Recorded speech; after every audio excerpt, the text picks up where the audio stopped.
Hey guys, with this how-to episode, I'm going to show you how to replace your disc brake pads. So first thing you're going to want to do is slide your jack up under the car, and on each car there's a spot where you can put the jack at, and you can put it in between these lines. So we're going to line this one up, keep it a little bit further away from the tire so you can get it on and off, and then we're just going to go ahead and jack the car up. Okay, so in this case, it's going to take 19mm socket to take these lug nuts off, so we're going to go ahead and take these off.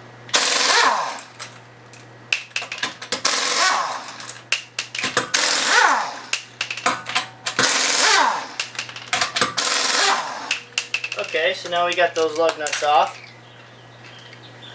We're going to go ahead and hit the tire one good time, and it should pull right off. When you're dealing with these all-wheel disc brake vehicles, in this case it's a 2009 Honda Civic EX, when you pull the e-brake, it's going to lock the brake caliper in. So you can't do that. You can only do it if you're working on the front tires.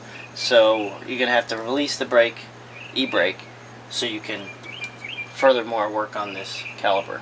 So the first thing you're going to want to do with these rear disc brakes is you're going to want to go ahead and get the cable latch that hooks to the spring, because you won't be able to take this brake caliper off with this attached. So what you're going to do is you're going to get a flathead screwdriver, long one, short one. You're going to put it in there, push down a little bit, and start pull on the bottom of this piece, and it'll come right off. So in order to get this caliper off, we're going to go ahead and leave the hydraulic line completely attached. You don't want to take it off.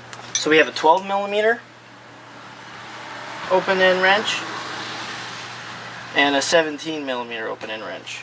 On this particular model, it has a 17mm nut along with a 12mm bolt.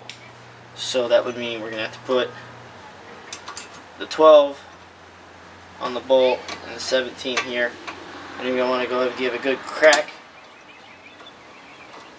and it should loosen it. And the same thing with the other 17. Just like that. And then once you loosen that up, you're just going to go ahead and take these two 12mm bolts out. There is a clip right here that holds the cable to the actual caliper assembly. So we're going to have to go ahead and take this clip out. You're going to want to stick it in just like this. There's a little lip. Here's the lip I was telling you about right here. You're going to want to put the screwdriver flathead in there and turn it.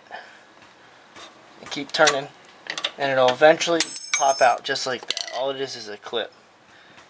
Just like this. Oh. So, alright, let's go ahead and zoom back out.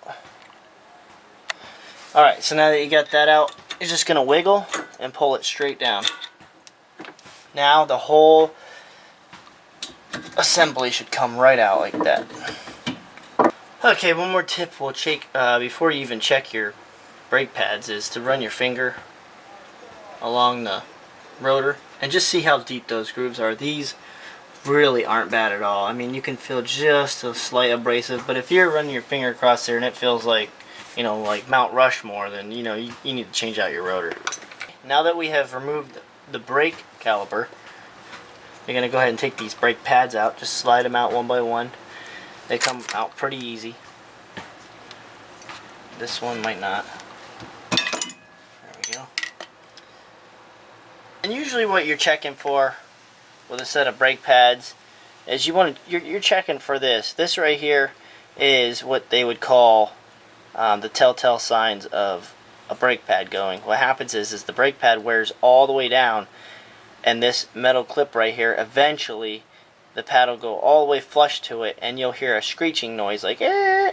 And that's where people get that noise from, is basically that screeching noise is this metal piece hitting the rotor and it's turning. When you wear the pad down, this is kind of like, okay, it's time to change me. So, but some people leave it on there too long, and this metal piece will literally eat up their rotor. So when you start hearing that noise, it's time to change them quick.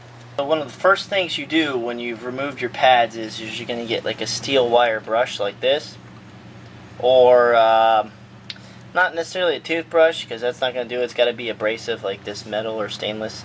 You could get like a copper cable, copper wire, you know, like an amp wire, kind of splice it and then just use the copper on the tip of that to rub it.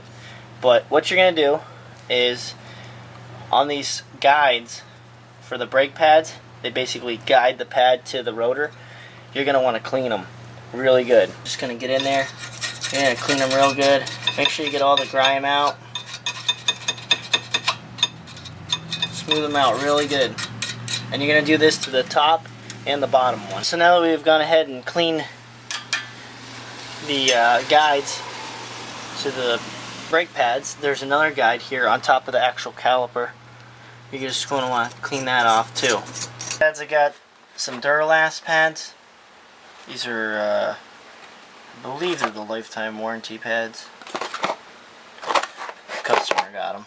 Okay, on the original pads, this is a Honda, they are going to have, you don't want to, if you look at this one, you see that it doesn't have a metal plating on the back, but this one does. Well, the reason is because this metal plating comes off. So you're just going to kind of pry it off like that. Alright, clean it up, whatever. And you're going to want to put some of that gel in here. They give you little packets of gel. I think they're 99 cents or whatever. So you're going to want to take that gel, and you're going to want to put it on the inside of the pad. I'll usually put it on the inside and the outside. Alright, just put a little bit on there. Kind of rub it in. This stops the vibration. So it doesn't have a lot of vibration when you're putting it on. Okay, so we're going to take the pad, and then we're going to go ahead and place the back shield on it. They're already marked out. They even have they usually replicate them pretty well. Alright, and there we go. Now we went ahead and put that on there. You can want to put a little grease right here too also. Just a little bit, nothing crazy. Just where the caliper hits. Okay, so now we got that. We're going to go ahead and slide these in after we put some anti-seize in there. This is the Permatex, or Permatex anti-seize. This stuff's excellent. I use it all the time. It's basically just like a little brush. See, it's just got a little brush, and we're going to go ahead and put it on the inside of these guides that I was telling you about. Just want a little bit, nothing crazy. Just paint the whole entire guide, because it's gonna, this is what these pads are sliding on, and you want to make sure you get the whole thing. Don't leave any spots. Just like that. Give you a closer visual. You can see right there, I painted the whole entire guide. This is what lets the brake pad slide. So that's what you want. So I'm gonna that, and then we're gonna paint this top one the same thing. So if you happen to get any of it on your rotor, you're just gonna turn your rotor a little bit and just go ahead and wipe it right off. If it's on the back side, do the same thing. A lot of people use some brake cleaner, but these rotors are really clean anyway, so I'm not too worried about it. Now if it's on the back side, there's a little gap right here where you can wipe off the anti-seize also. That's it. Okay, so now that we have that, we're going to go ahead and take our pad,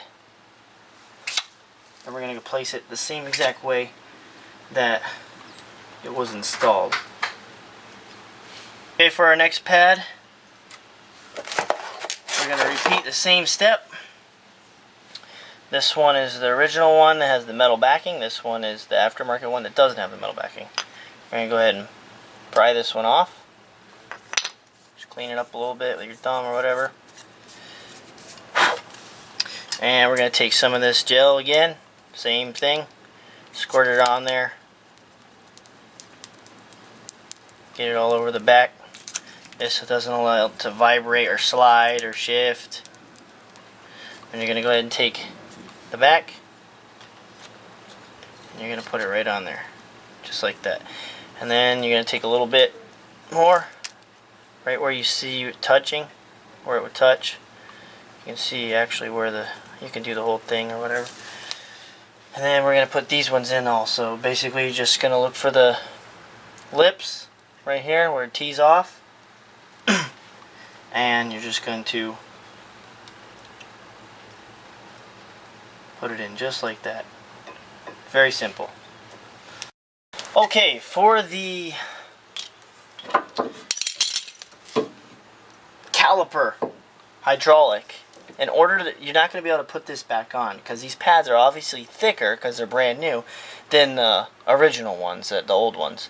So you're going to have to compress this, and how you compress this is you're going to get yourself an adjustable hand vise. Okay, you're going to back it out. I'll show you right here. You're going to grab your caliper. Okay. And you're going to place this anywhere on this. Now I'm going to have to obviously back this out a lot because it's a lot pretty wide. This is pretty much once you're free and clear of this part, that's it. You're home free. Alright, so we got this. We're going to go ahead and put this up like that. You're going to want to put it on a spot. If I can hold it, you can see what I'm doing. And we're going to have to tighten it. And what that's going to do is it's going to compress. It's going to compress this hydraulic. Now that I got it snug, I'm going to zoom in so you guys get a better visual of what I'm talking about here. Okay, now I'm going to tighten it, and you're going to see this thing go down. It's not easy either. Some of them can be really tough. But once you get going, that thing should flatten out, and then you'll be able to slide it right over these two brake pads. Okay, now it's starting to slide pretty easy. See how it's flattening right out? That's what we want. It'll get to the point where it'll go all the way flat like that, and then you just back it off. And that's it. Now you can see how flat this hydraulic is. Okay, so now we got that. Now we're just going to take this and slide it over the two brake pads. Just like this. Very simple. We're going to line it up with the nuts that we just had.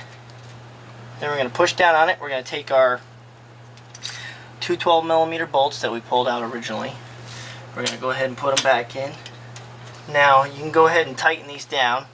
Obviously the 17mm and the 12. And after we get these tightened, we're going to put that cable back on. And when you're tightening them, just don't go crazy, but just give it a nice tight squeeze. You know, it doesn't got to be like 100 foot-pounds. I'd suggest maybe 15 foot-pounds, if that. So now we're going to hook this cable back up. You're going to want to go through the original hole that you took it out of, which was down here.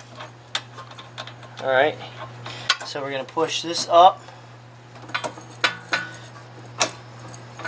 And get it all the way through. And then you're going to take the pin that we took off earlier, and you're just going to slide it in there and give it a good whack. I'm just going to use the back of a... There you go. Make sure it's all the way up. Locked in there. Now it won't come out. Alright, so now here we're going to push down on this just a little bit and then slide that right over top of it. So now that, and it won't come off. So that's that.